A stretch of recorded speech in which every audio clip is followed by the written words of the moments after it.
जय श्री कृष्णा प्यारे भक्तों, जय हो गोवर्धन लाल की। प्यारे भक्तों, भगवान श्री कृष्ण की गोवर्धन लीला ब्रज के इतिहास की सबसे महान घटना मानी जाती है और आज हम आपके पास वही लीला लेकर आए हैं। इसमें न केवल एक पर्वत को उठाना शामिल है, बल्कि इसके भीतर दर्जनों छोटी छोटी कहानियां और रहस्य छिपे हैं और आज हम उन्हीं रहस्यों और कहानियों को आप तक पहुंचाने वाले हैं, तो अंत तक बने रहिएगा। भगवान श्री कृष्ण की गोवर्धन लीला का आरंभ ही इंद्र पूजा और प्रकृति पूजा के बीच के संवाद से होता है। ये प्रसंग न केवल भक्ति मार्ग को दर्शाता है, बल्कि जीवन के व्यावहारिक और कर्म प्रधान दर्शन को भी समझाता है।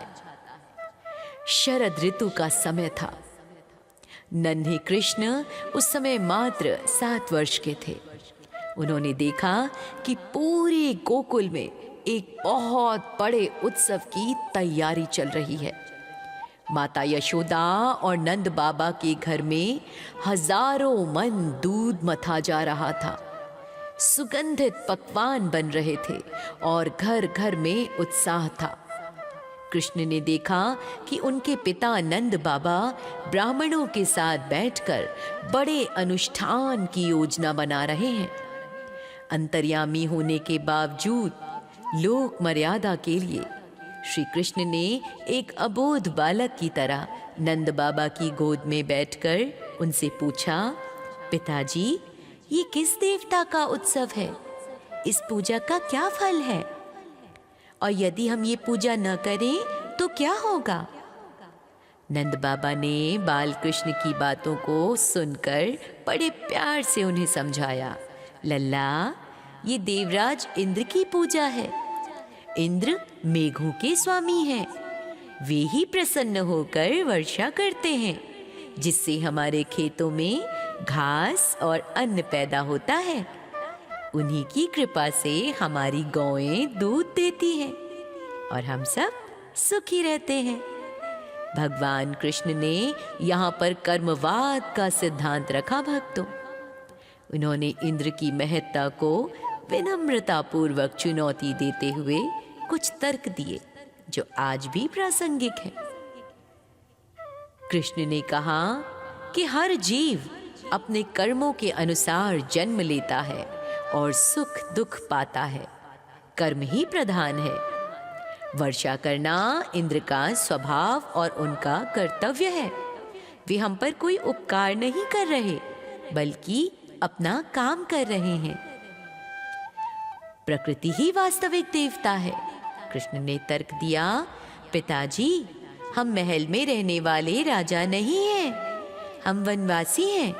हमारा संबंध बादलों से सीधा नहीं, बल्कि इन पर्वतों, वनों और गायों से है।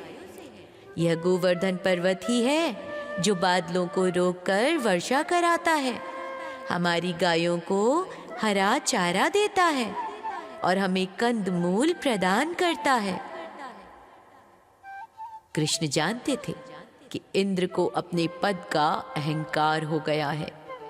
वे चाहते थे कि ब्रजवासी किसी अदृश्य भय की पूजा न करके उस प्रत्यक्ष शक्ति गोवर्धन की पूजा करें जो वास्तव में उनका पालन पोषण कर रही है। कृष्ण ने सुझाव दिया कि जो सामग्री इंद्र के लिए इकट्ठा की जा रही है, उसे अन्नकूट बनाया जाए, यानी अन्न का पर्वत बनाया जाए और उसे गोवर्धन पर्वत को अर्पित किया जाए। उन्होंने कहा, हमें गौओं की पूजा करनी चाहिए और ब्राह्मणों को भोजन कराना चाहिए। यही सच्ची पूजा है। नंद बाबा और ब्रजवासी पहले तो डरे कि कहीं इंद्र नाराज न हो जाएं, लेकिन कृष्ण के मुख का तेज और उनके तर्कों में इतना सत्य था कि सब मान गए। ब्रजवासियों ने कृष्ण के कहे अनुसार गोवर्धन पर्वत की परिक्रमा की, उसे सजाया और 56 भोग अर्पित किए।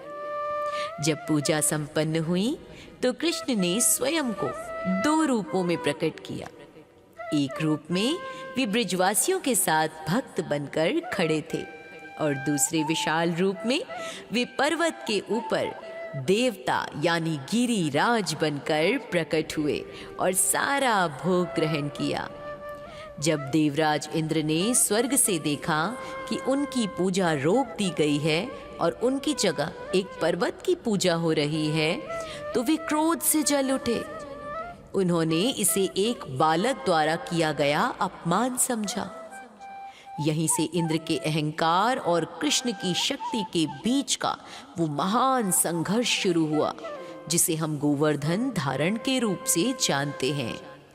तो भक्तों, ये लीला हमें सिखाती है कि भगवान बाह्य आडंबरों और भयवश की गई पूजा से नहीं, बल्कि प्रेम और कृतज्ञता से प्रसन्न होते हैं।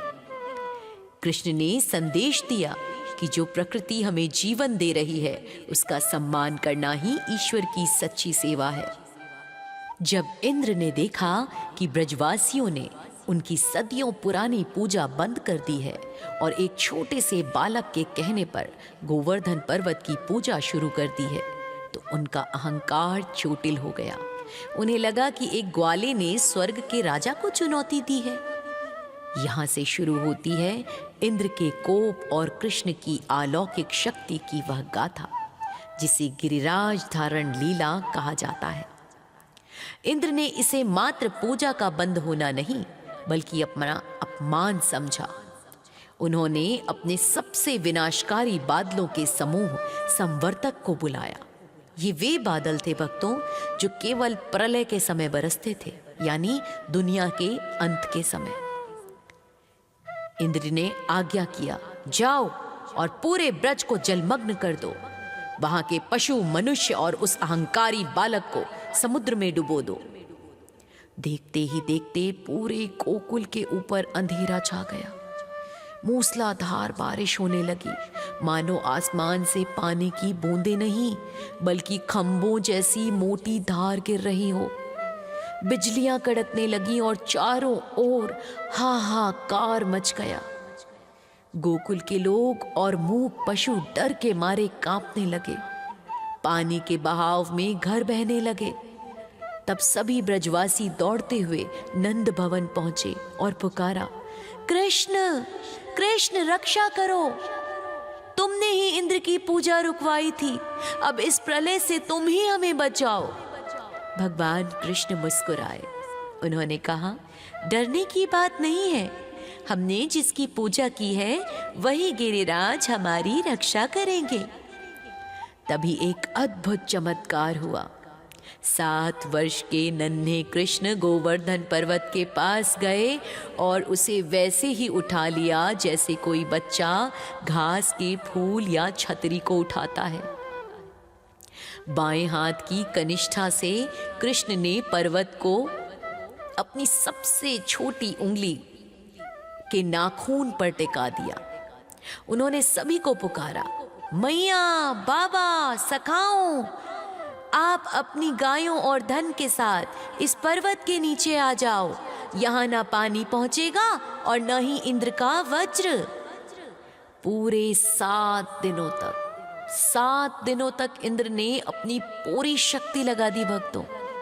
मूसलाधार बारिश, ओलावृष्टि और भयंकर तूफान चलते रहे, लेकिन पर्वत के ऊपर भगवान का सुदर्शन चक्र घूम रहा था, जो गिरते हुए बूंदों को अपनी गर्मी से भाप बनाकर उड़ा रहा था। कृष्ण अपनी उंगली पर पर्वत थामे एक पत्थर की तरह अचल खड़े थे। वे न हिले न डिगे और न ही 7 दिनों तक उन्होंने अन्न का एक दाना ग्रहण किया। उनके सखाओं ने अपनी लाठियां पर्वत के नीचे लगा दी ताकि वे कृष्ण की मदद कर सकें। ये देखकर प्रभु के नेत्रों में प्रेम के आंसू छलक आए। 7वें दिन इंद्र की शक्ति जवाब दे गई। उनके सारे बादल खाली हो गए, पर ब्रज का एक पत्ता भी नहीं भीगा। इंद्र ने नीचे झांक कर देखा तो दंग रह गए। पर्वत के नीचे एक दिव्य नगरी बस गई थी, जहां लोग निर्भय होकर गा रहे थे, कृष्ण मुस्कुरा रहे थे। इंद्र समझ गए कि ये बालक कोई साधारण मनुष्य नहीं बल्कि स्वयं परमात्मा है। उन्होंने तुरंत वर्षा रोक दी। इंद्र लज्जित होकर कृष्ण के चरणों में गिर पड़े, लेकिन उन्हें डर था कि प्रभु उन्हें माफ नहीं करेंगे, इसलिए वे अपने साथ कामधेनु गाय को लेकर आए।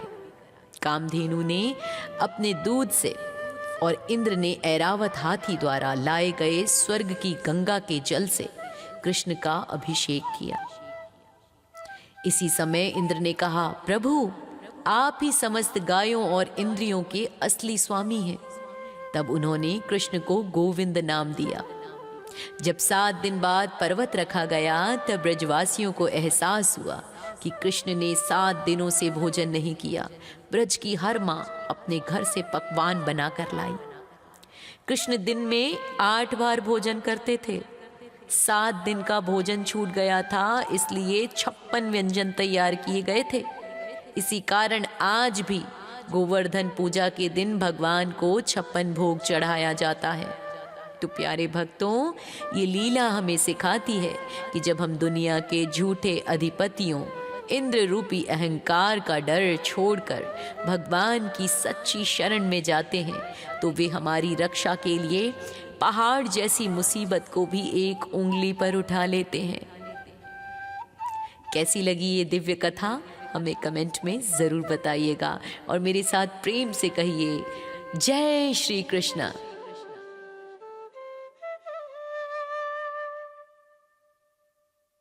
मन दूध मथा जा रहा था, सुगंधित पकवान बन रहे थे और घर घर में उत्साह था। कृष्ण ने देखा कि उनके पिता नंद बाबा ब्राह्मणों के साथ बैठकर बड़े अनुष्ठान की योजना बना रहे हैं। अंतर्यामी होने के बावजूद लोक मर्यादा के लिए श्री कृष्ण ने एक अबोध बालक की तरह नंद बाबा की गोद में बैठकर उनसे पूछा, पिताजी ये किस देवता का उत्सव है? इस पूजा का क्या फल है? और यदि हम ये पूजा न करें तो क्या होगा? नंद बाबा ने बाल कृष्ण की बातों को सुनकर बड़े प्यार से उन्हें समझाया, लल्ला ये देवराज इंद्र की पूजा है। इंद्र मेघों के स्वामी हैं।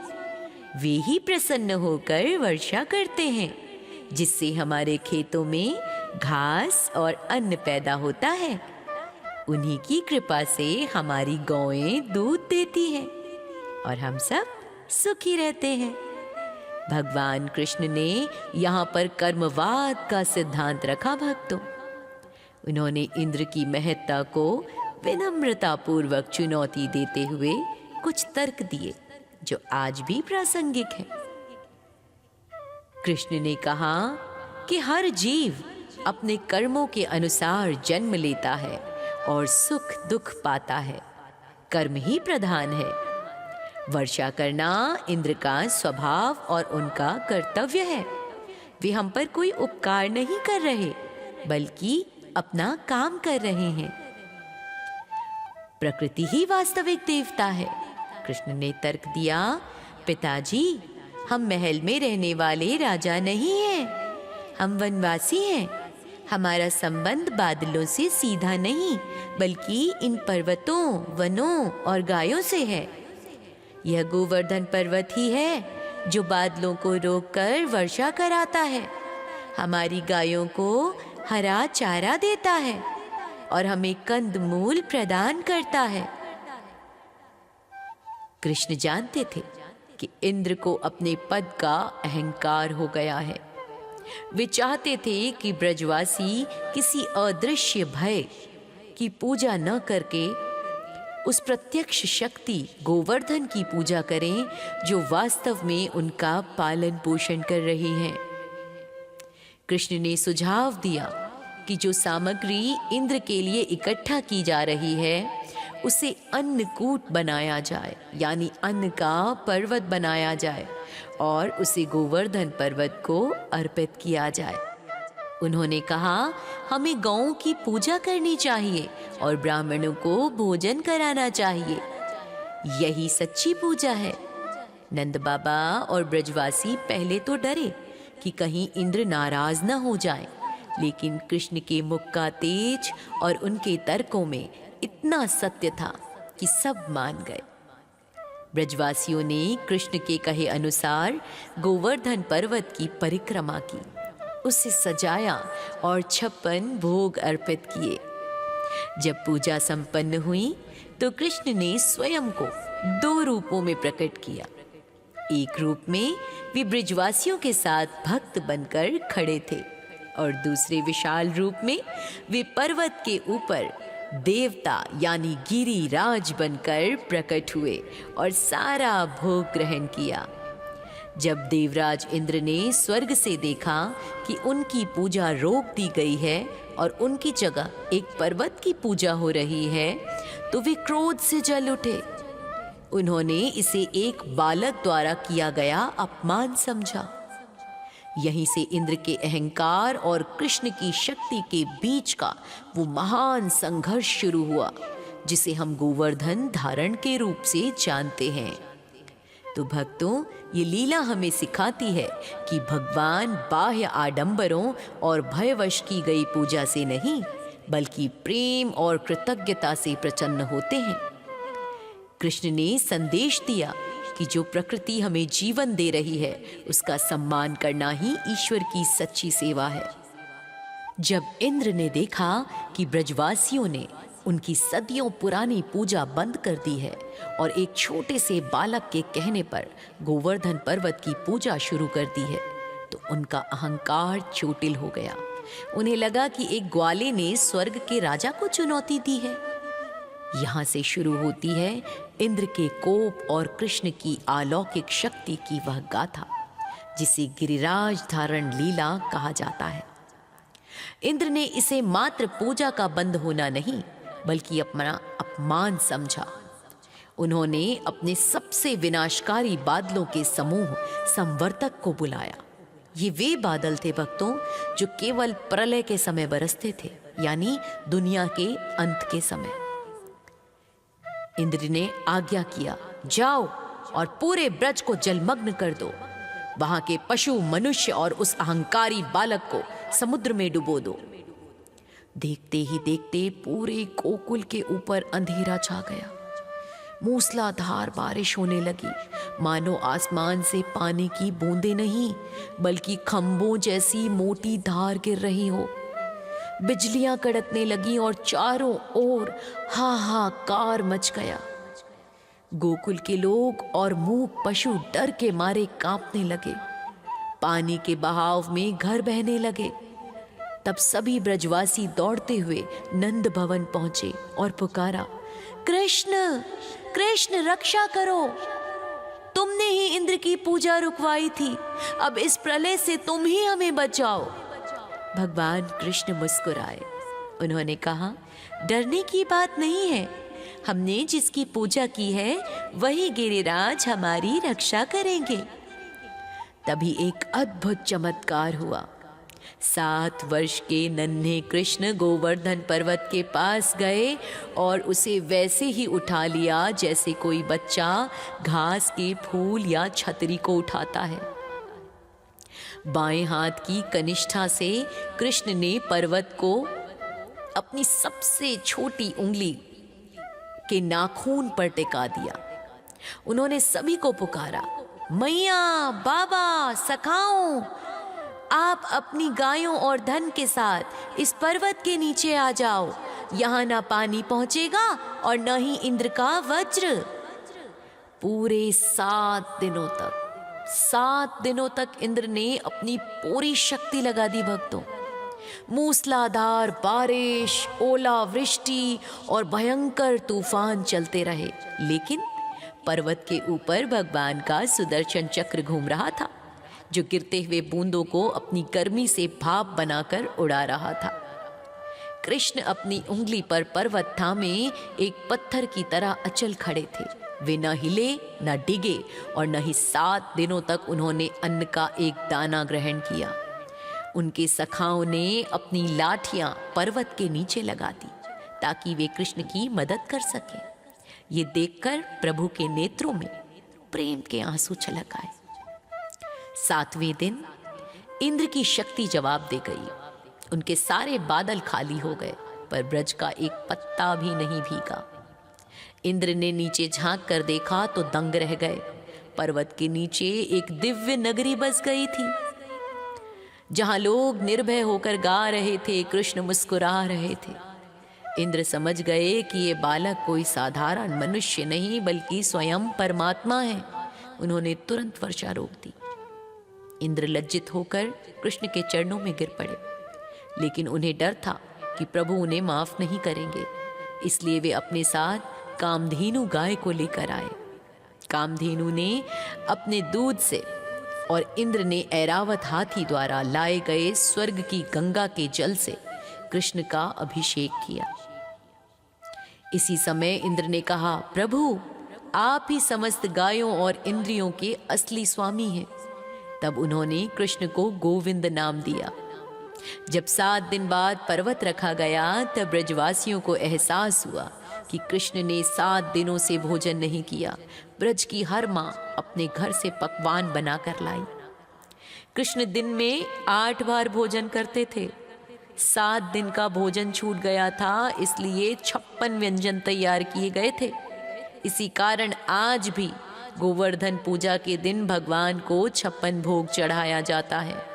तो प्यारे भक्तों, ये लीला हमें सिखाती है कि जब हम दुनिया के झूठे अधिपतियों, इंद्र रूपी अहंकार का डर छोड़कर भगवान की सच्ची शरण में जाते हैं, तो वे हमारी रक्षा के लिए पहाड़ जैसी मुसीबत को भी एक उंगली पर उठा लेते हैं। कैसी लगी ये दिव्य कथा? हमें कमेंट में जरूर बताइएगा और मेरे साथ प्रेम से कहिए, जय श्री कृष्ण।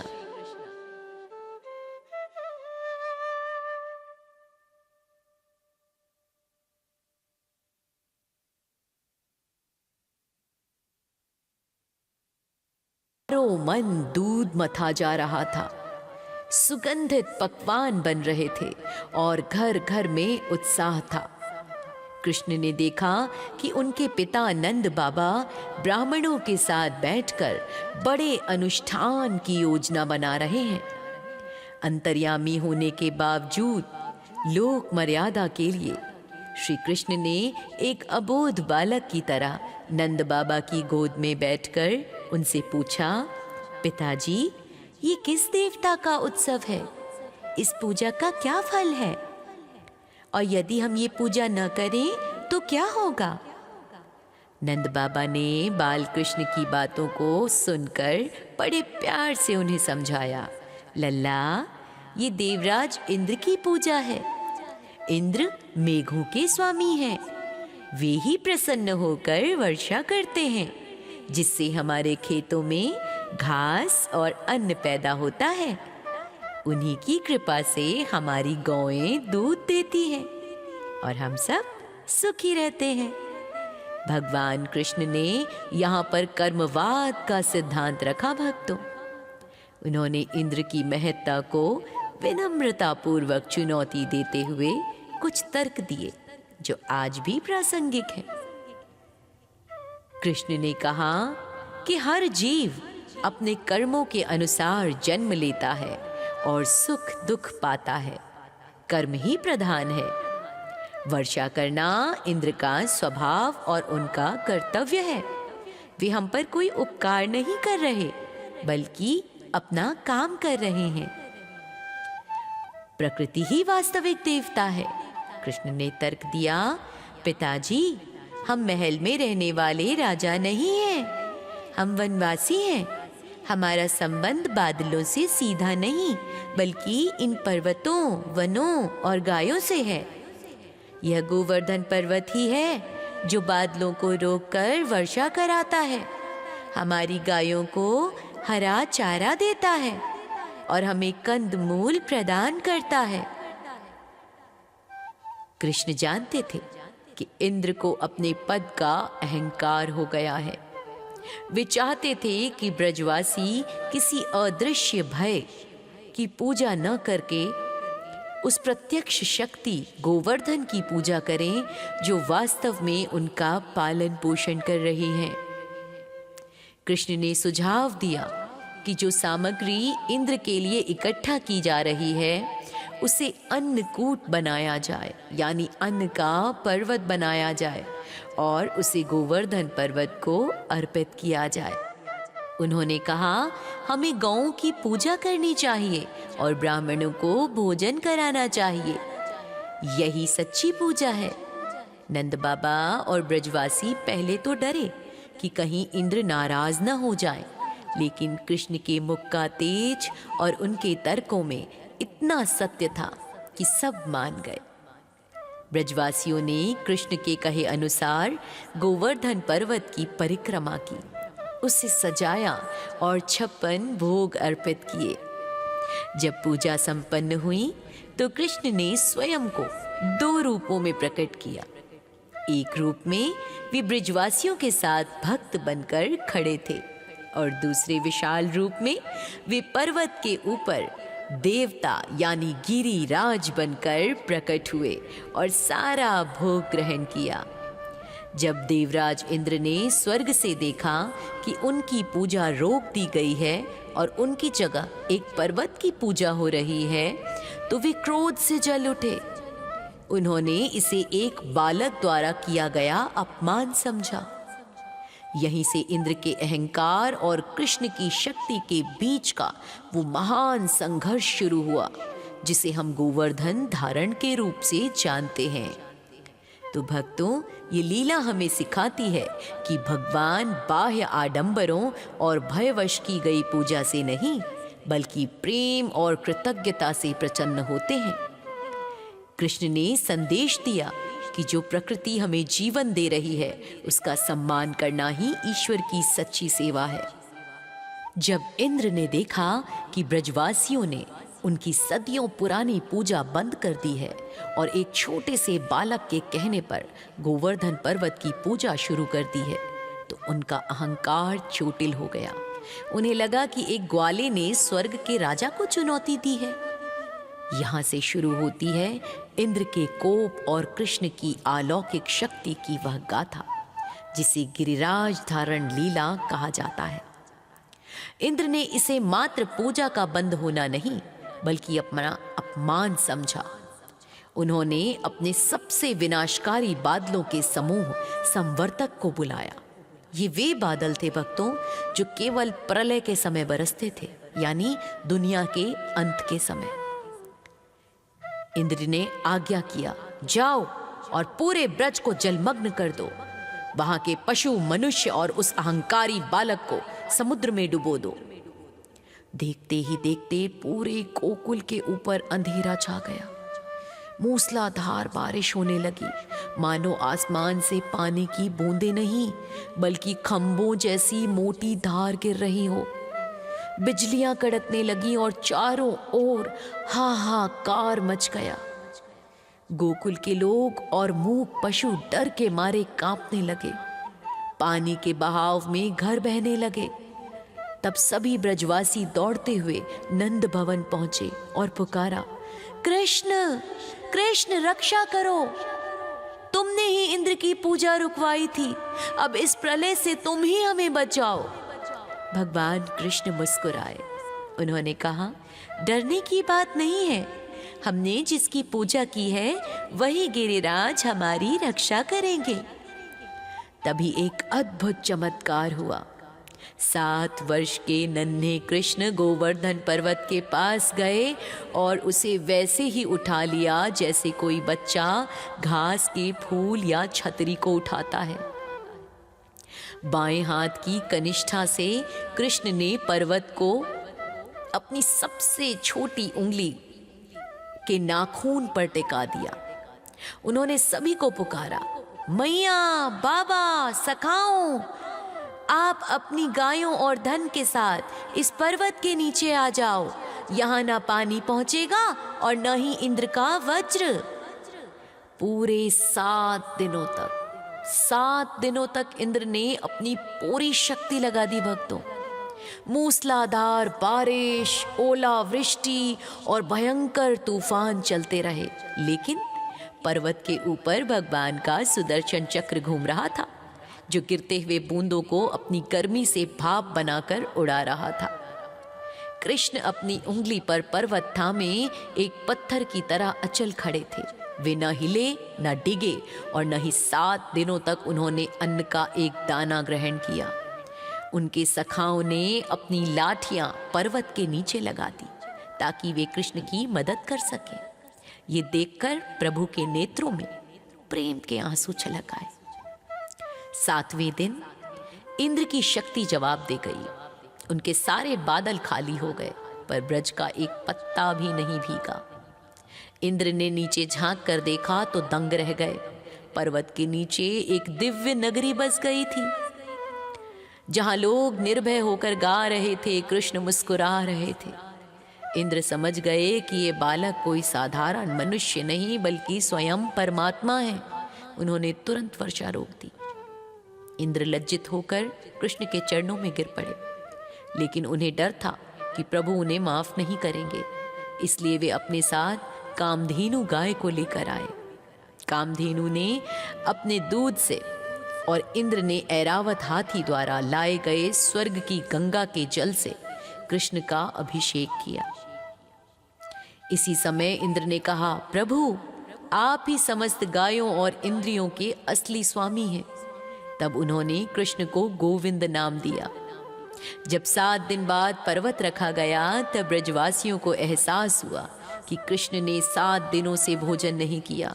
ब्रज की हर माँ अपने घर से पकवान बनाकर लाई। कृष्ण दिन में 8 बार भोजन करते थे। 7 दिन का भोजन छूट गया था, इसलिए 56 व्यंजन तैयार किए गए थे। इसी कारण आज भी गोवर्धन पूजा के दिन भगवान को 56 भोग चढ़ाया जाता है।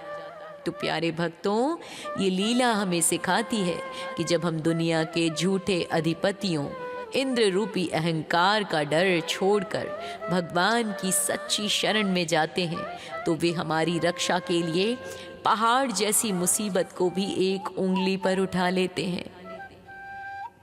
कैसी लगी ये दिव्य कथा हमें कमेंट में जरूर बताइएगा और मेरे साथ प्रेम से कहिए, जय श्री कृष्ण।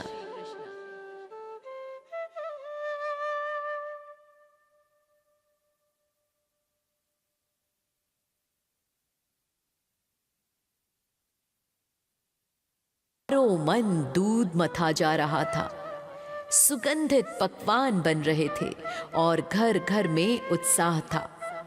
कृष्ण ने देखा कि उनके पिता नंद बाबा ब्राह्मणों के साथ बैठकर बड़े अनुष्ठान की योजना बना रहे हैं।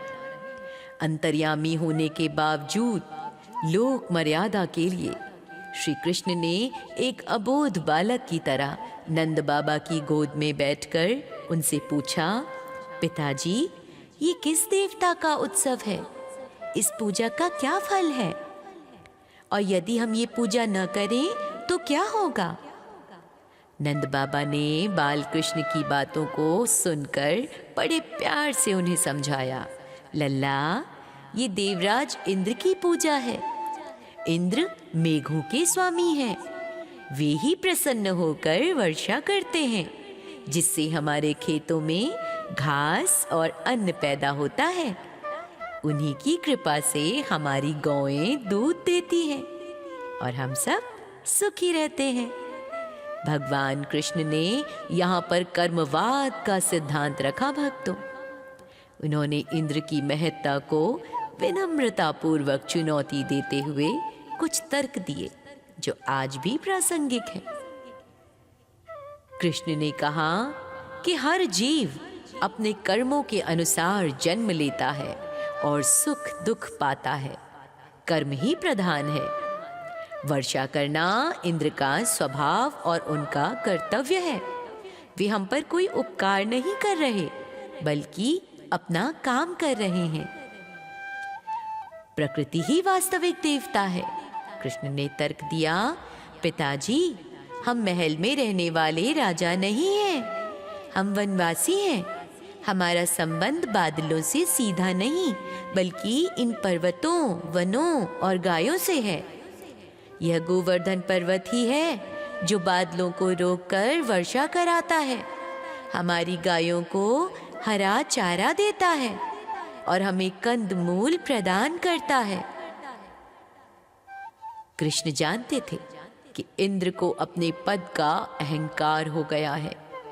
वे चाहते थे कि ब्रजवासी किसी अदृश्य भय की पूजा न करके उस प्रत्यक्ष शक्ति गोवर्धन की पूजा करें जो वास्तव में उनका पालन पोषण कर रही है।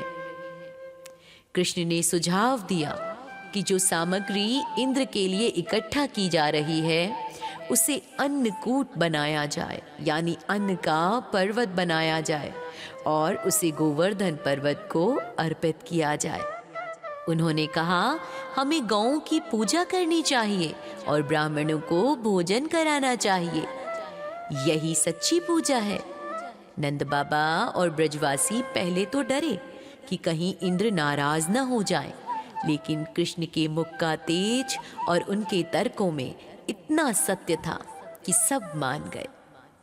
ब्रजवासियों ने कृष्ण के कहे अनुसार गोवर्धन पर्वत की परिक्रमा की, उसे सजाया और 56 भोग अर्पित किए। जब पूजा संपन्न हुई तो कृष्ण ने स्वयं को 2 रूपों में प्रकट किया।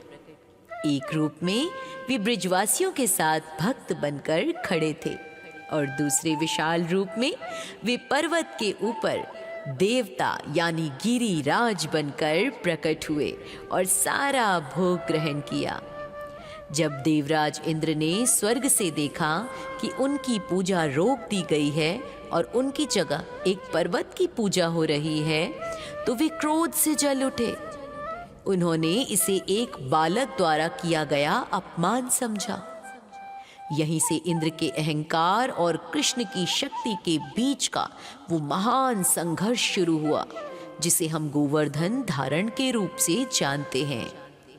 तो भक्तों, ये लीला हमें सिखाती है कि भगवान बाह्य आडंबरों और भयवश की गई पूजा से नहीं, बल्कि प्रेम और कृतज्ञता से प्रसन्न होते हैं। कृष्ण ने संदेश दिया कि जो प्रकृति हमें जीवन दे रही है उसका सम्मान करना ही ईश्वर की सच्ची सेवा है। जब इंद्र ने देखा कि ब्रजवासियों ने उनकी सदियों पुरानी पूजा बंद कर दी है और एक छोटे से बालक के कहने पर गोवर्धन पर्वत की पूजा शुरू कर दी है, तो उनका अहंकार चोटिल हो गया। उन्हें लगा कि एक ग्वाले ने स्वर्ग के राजा को चुनौती दी है। यहाँ से शुरू होती है इंद्र के कोप और कृष्ण की अलौकिक शक्ति की वह गाथा, जिसे गिरिराज धारण लीला कहा जाता है। इंद्र ने इसे मात्र पूजा का बंद होना नहीं, बल्कि अपना अपमान समझा। उन्होंने अपने सबसे विनाशकारी बादलों के समूह संवर्तक को बुलाया। ये वे बादल थे भक्तों जो केवल प्रलय के समय बरसते थे, यानी दुनिया के अंत के समय। इंद्र ने आज्ञा किया, जाओ और पूरे ब्रज को जलमग्न कर दो। वहां के पशु, मनुष्य और उस अहंकारी बालक को समुद्र में डुबो दो। देखते ही देखते पूरे गोकुल के ऊपर अंधेरा छा गया। मूसलाधार बारिश होने लगी, मानो आसमान से पानी की बूंदें नहीं बल्कि खंभों जैसी मोटी धार गिर रही हो। बिजलियां कड़कने लगी और चारों ओर हाहाकार मच गया। गोकुल के लोग और मूक पशु डर के मारे कांपने लगे। पानी के बहाव में घर बहने लगे। तब सभी ब्रजवासी दौड़ते हुए नंद भवन पहुंचे और पुकारा, कृष्ण कृष्ण रक्षा करो, तुमने ही इंद्र की पूजा रुकवाई थी, अब इस प्रलय से तुम ही हमें बचाओ। भगवान कृष्ण मुस्कुराए।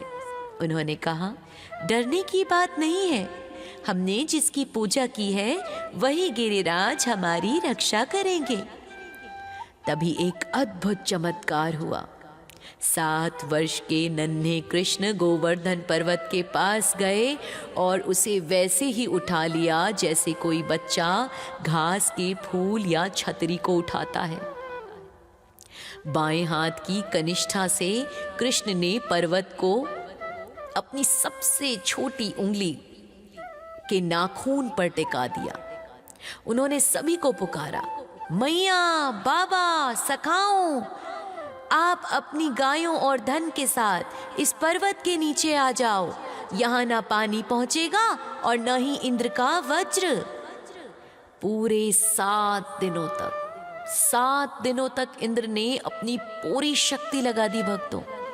मूसलाधार बारिश, ओलावृष्टि और भयंकर तूफान चलते रहे, लेकिन पर्वत के ऊपर भगवान का सुदर्शन चक्र घूम रहा था, जो गिरते हुए बूंदों को अपनी गर्मी से भाप बनाकर उड़ा रहा था। कृष्ण अपनी उंगली पर पर्वत थामे एक पत्थर की तरह अचल खड़े थे। वे न हिले न डिगे और न ही 7 दिनों तक उन्होंने अन्न का एक दाना ग्रहण किया। उनके सखाओं ने अपनी लाठियां पर्वत के नीचे लगा दी ताकि वे कृष्ण की मदद कर सके। ये देखकर प्रभु के नेत्रों में प्रेम के आंसू छलक आए। 7वें दिन इंद्र की शक्ति जवाब दे गई। उनके सारे बादल खाली हो गए, पर ब्रज का एक पत्ता भी नहीं भीगा। इंद्र ने नीचे झांक कर देखा तो दंग रह गए।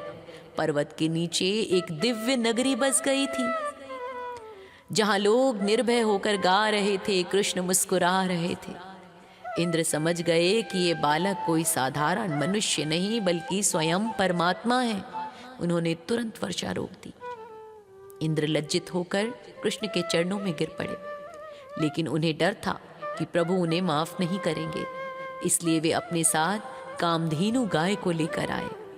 कामधेनु ने अपने दूध से और इंद्र ने ऐरावत हाथी द्वारा लाए गए स्वर्ग की गंगा के जल से कृष्ण का अभिषेक किया। इसी समय इंद्र ने कहा, प्रभु आप ही समस्त गायों और इंद्रियों के असली स्वामी हैं। तब उन्होंने कृष्ण को गोविंद नाम दिया। जब 7 दिन बाद पर्वत रखा गया, तब ब्रजवासियों को एहसास हुआ कि कृष्ण ने 7 दिनों से भोजन नहीं किया। ब्रज की हर माँ अपने घर से पकवान बनाकर लाई। कृष्ण दिन में 8 बार भोजन करते थे। 7 दिन का भोजन छूट गया था, इसलिए 56 व्यंजन तैयार किए गए थे। इसी कारण आज भी गोवर्धन पूजा के दिन भगवान को 56 भोग चढ़ाया जाता है। तो प्यारे भक्तों, ये लीला हमें सिखाती है कि जब हम दुनिया के झूठे अधिपतियों, इंद्र रूपी अहंकार का डर छोड़कर भगवान की सच्ची शरण में जाते हैं, तो वे हमारी रक्षा के लिए पहाड़ जैसी मुसीबत को भी एक उंगली पर उठा लेते हैं। कैसी लगी ये दिव्य कथा?